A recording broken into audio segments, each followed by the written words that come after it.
Hello, ladies and gentlemen, and welcome to the Zombie Train. This is episode 235. I am your host, Ellis, otherwise known as Train Man, and we are, of course, looking at the footage from this week's Under Construction, which will come out at around the same time. There were some delays in getting this out, mostly because I actually got caught in under construction type things. I spent about the last 4 hours or so playing around with my staging yard ideas that we sort of started working on. In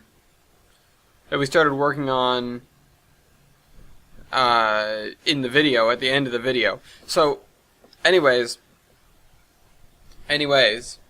today's question was from ALMRR. So, ALM Railroad. I believe he still has the same name. These YouTube names change occasionally.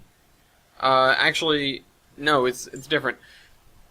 Danville Junction Rail fan, did you use any of the three main central steam locomotives or the two-footers? So we'll get to the two-foot part of the question later, because holy cow, that was a group of engines and some infrastructure that we sort of looked at, disregarded, and then it came back to.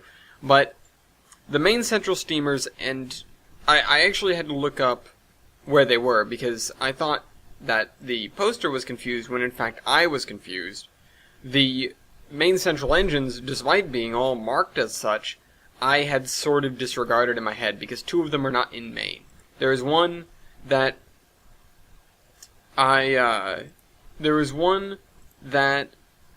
recognized, and the other two that I completely forgot existed. So, the one that I recognized, of course, is Maine Central 470. Now, cut back to 2012, and when the Great Panic hit, this was right after the city had begun taking bids for what to do with the locomotive, and it never moved, it never went anywhere, because it was, because the Great Panic happened, and so it was just left. Obviously, nobody was going to touch it, and it was in pretty bad disrepair. But, all things considered, it was a whole engine. Everything was there on it, and when we went up to Maine to look around, because we knew about the ones that are out at, I think it's called Eagle Lake, or that were out there. Holy cow, those guys were a pain to get out. Let me just detour to them for a second. We tried for months to get those hulks out of Maine, and when we finally did, it was like, why did we invest all this effort for these engines? Because by the time we got them out of there, we were well on our way to building our own. It was like attacking Russia in the winter. We go up there in the summer, and we planned it. We tried to do it in the summer, but it was not early enough, because by the time we got settled, we were going to put them on barges, cart them to the end of the lake, and get them on, some logging roads, and that would bring them out to the normal roads. We had some trucks that were ready. The barges that we were going to use, we were basically building these oversized rafts, and they couldn't stay afloat on their own, and we did not want to trust them with an engine on them, because there was no way we could bail water out fast enough to keep them from going under if we had an engine on them. So, they were very shoddy constructions. They were like these modular, or not modular, but like a kit almost, where you'd bring it up to the lake and you'd assemble it there, but we could not for the life of us get them to assemble in a watertight way. So that took up like 3 or 4 months of a trial and error, like significant trial and error. And when we finally were able to do it, winter started setting in, the lake started freezing, and we had to sort of bail, because there's nothing up there. There's nothing at all. And so we had to come back the next summer. And by then the barges were ruined, because we didn't get them out of the lake in time, and they got caught in the ice and crunched up. It was actually a pretty harsh winter. And one of the trucks had been left there, and it was basically garbage. It had sort of sunken into the mud, and we couldn't get it out. The engines themselves were friggin' fine. We didn't even get to, before we had touched the engines, we had just about ruined everything that we'd brought up there to save them with. So, I digress now. Let's go back to 470. 470 we went up there, and it was like, well, let's look at the easy pickings first. And I saw 470, and it was like, this could be the engine that we're looking for to bring things from, the north of Boston, or, even from the south of Boston, up to the not the Great White North, but like the White Mountains and stuff like that. The nickel plate Burke 765 was doing a lot of duty up there, but really didn't belong there, and also was kind of a heavy engine for it. The Pacific was a little bit lighter and was more designed to do exactly what we were going to ask it to do. And so we immediately took it off its plinth and started working on it. And within a few months, we had it steaming. It was actually, it looked very rough, but the basic condition was not all that bad. And with all the resources we had, we were able to replace the parts that needed replacing and sort of shore up the boiler and move right along with that project. And then that engine was the connection to everything else. That engine was then the connection to Maine, which, it did a lot of work. We put miles upon miles on that engine in the first year of its service, because it was sort of the kingpin in the Northeast, or in the far Northeast, in the Down East region, I suppose. With that engine there to serve northern New England, we could relocate a whole host of other locomotives that were otherwise doing these long, sort of arduous routes to get up there, because the base station for them was nowhere nearby. But with 470 in, it was good. So the base station for there ended up being the Conway Scenic, and because they have shops and they have outbuildings and tools and things, because they have steam engines of their own.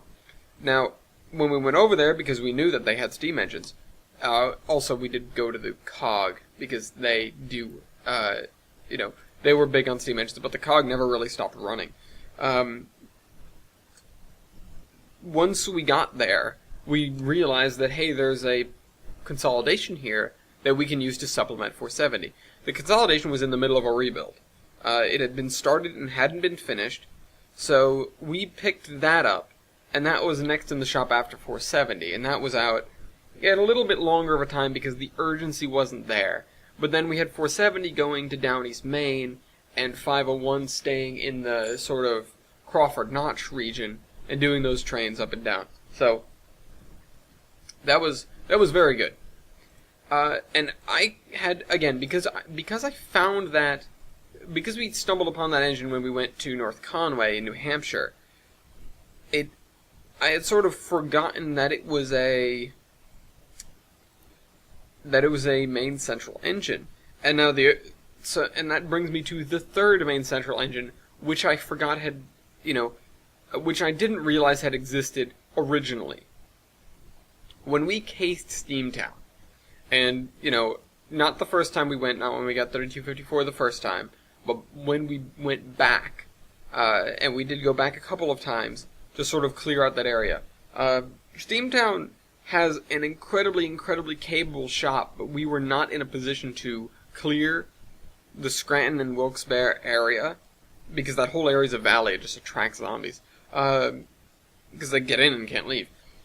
We were not in the position to clear the area until a couple of years down the line, so we had to do a lot of smash and grab stuff, which led to some problems with some other locomotives, which, for example, the Grand Trunk engine that can't fit out of the roundhouse without taking the stack off. We didn't realize that at first. That was a mistake. But we got there, and we're clearing stuff out, and we're clearing stuff out, and we're clearing stuff out. And we think we have everything, and we do one last patrol, and we keep finding engines that are tucked in behind all the derelict passenger cars and freight cars. And one of these is this consolidation. It's number 519. It's a main central engine, and it was basically one of Steamtown's, dead engines. It lived outside, it got rained on and rained on and rained on, and all things considered, it was very good for a dead engine. It, when we got to it, we were quite far along, and it needed a lot of work. But compare it to something like 2929, where we basically needed to build a whole new engine for that. There were very, very few pieces that were worth keeping, including the boiler. That was gone on that engine.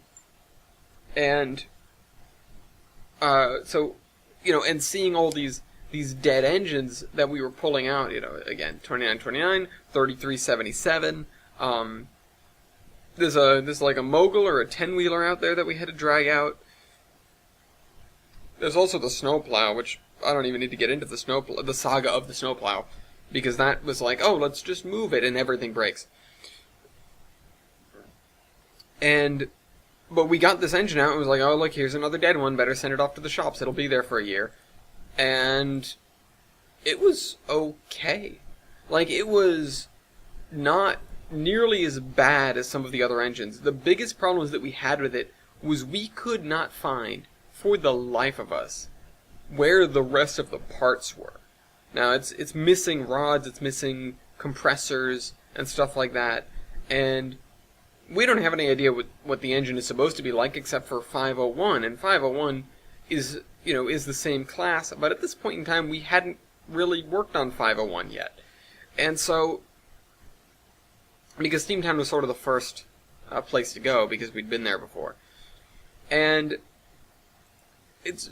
we're legitimately missing parts, and we have to take this engine out and away, to safety, full well knowing that we don't have all the parts.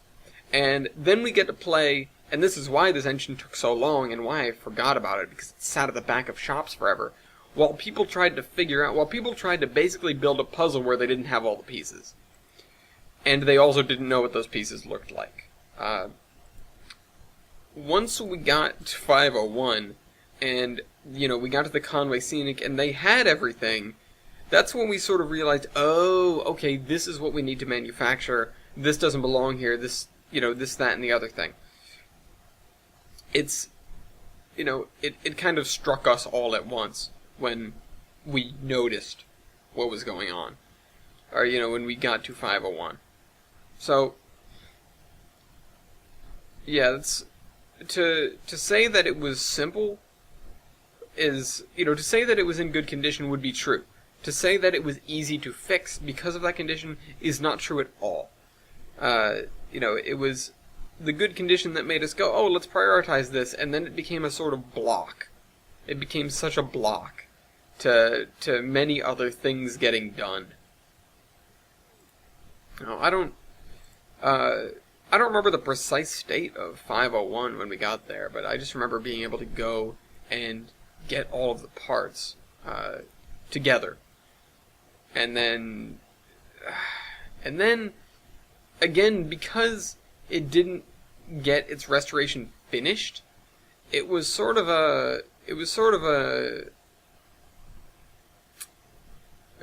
own issue.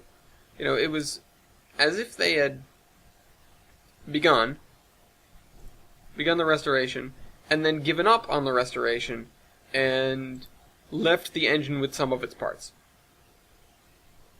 And then this includes a cylinder head that was made of plywood. And we didn't realize that at first because it was very well camouflaged plywood. But we go to look over the thing, and it's like, wait, how come all these bolts are sticking out? Oh, where are all the rest of the parts? What's going on here? And yeah, the whole building, goodness me, the whole area, it was like a bad, it was like a bad botched job. Again, it was like they gave up halfway through. So, which I'm pretty sure is exactly what happened. I'm pretty sure. But 501 stayed basically where it is. It became its base station. 470 started working out of there, and then started working out of Wiscasset, or near there. And that ties into the 2-footers that I'll talk about next week. And then 519 because it got stuffed in the back for so long, ended up being a sort of everywhere engine. It didn't have a base station, and it was used for a lot of medium loads around New England. So, I can't really tell you.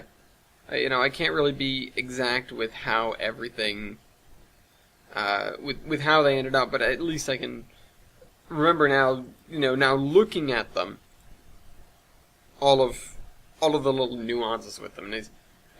These are the main central engines that didn't come out of Maine. The engines that came out of Maine, aside from 70, oh my goodness, they were such bastards. I already talked about them, but if you got more questions, post them down below, and I'll see you next week. Trainman out.